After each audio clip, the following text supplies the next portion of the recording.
अस्सलामुअलैकुम दोस्तों, मैं हूं अकमल अली और आप मौजूद हैं फिटनेस यूट्यूब चैनल पर।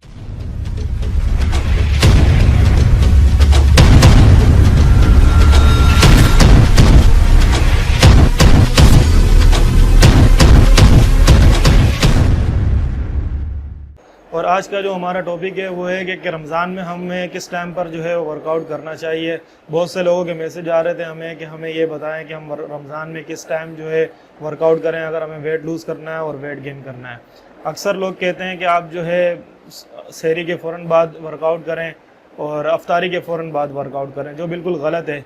क्योंकि सहरी के फ़ौरन बाद जो है सहरी कर आपने की होगी तो ज़ाहिर है आपने फूड जो है वो इनटेक किया होगा और आपकी बॉडी जो है वो फूड को डाइजेस्ट करने में लगी होगी।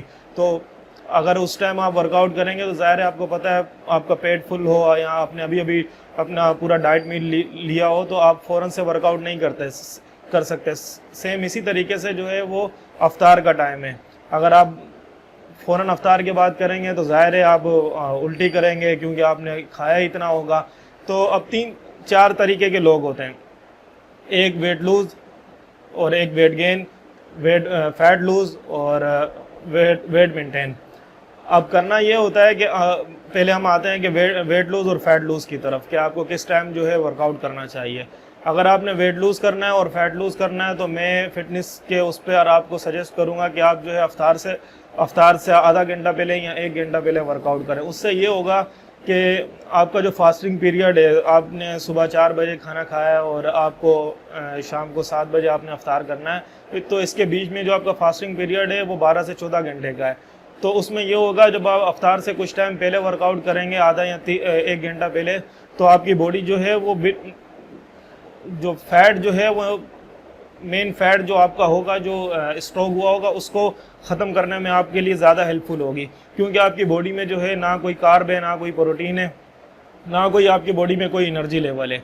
इसी तरीके से अगर आप ज़ाहिर है हमारी जो घरों की लेडीज़ हैं उनको अफ्तार से पहले काम करने होते हैं, अगर आप कर सकते इस टाइम वर्कआउट कर सकते हैं तो ठीक है, नहीं कर सकते तो आप जो है जिन्होंने फैट लूज़ करना है या वेट लूज़ करना है वो सहरी से पहले भी वर्कआउट कर सकते हैं। सहरी से आप 1 घंटा पहले वर्कआउट कर लें, क्योंकि आपने जो रात को आखिरी मील लिया होगा वो तकरीबन 10 से 11 बजे लिया होगा, तो 6 से 7 घंटे जो है वो आपकी डाइट को गुजर गए होंगे। तो थोड़ी बहुत एनर्जी भी होगी आपके पास, थोड़ा बहुत प्रोटीन भी होगा, तो आप जो है उस वक्त अच्छा वर्कआउट जो है वो कर सकते हैं।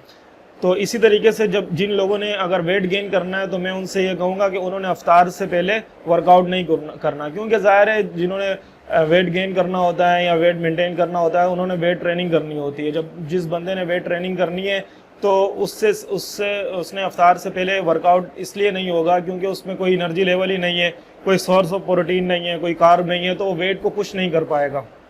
जिसने बॉडी वेट ट्रेनिंग करनी है वो अफ्तार के बाद जो है 2 से 3 घंटे बाद वर्कआउट करे, फ़ौरन ना करे। फ़ौरन करोगे तो आप फिर मैंने जैसे पहले कहा कि आप उल्टी वगैरह कर दोगे क्योंकि आपने फूड इतना इंटेक किया होगा। तो आप 2 से 3 घंटे बाद करें जब आपकी बॉडी जो है वो अच्छे तरीके से फूड को डाइजेस्ट कर ले, आपको एनर्जी मिल जाए ताकि आप वेट को अच्छे तरीके से पुश कर सकें। और जिन लोगों ने वेट मेंटेन भी करना है उनसे भी मैं यही कहूँगा कि वो भी जो है अपना वर्कआउट जो है वो अफ्तार के बाद करें, 2 से 3 घंटे बाद, जब आपकी जो है एनर्जी लेवल आपको अच्छा हो, आपने कुछ प्रोटीन इंटेक किया हो, कुछ कार्ब आपने इंटेक किया हो।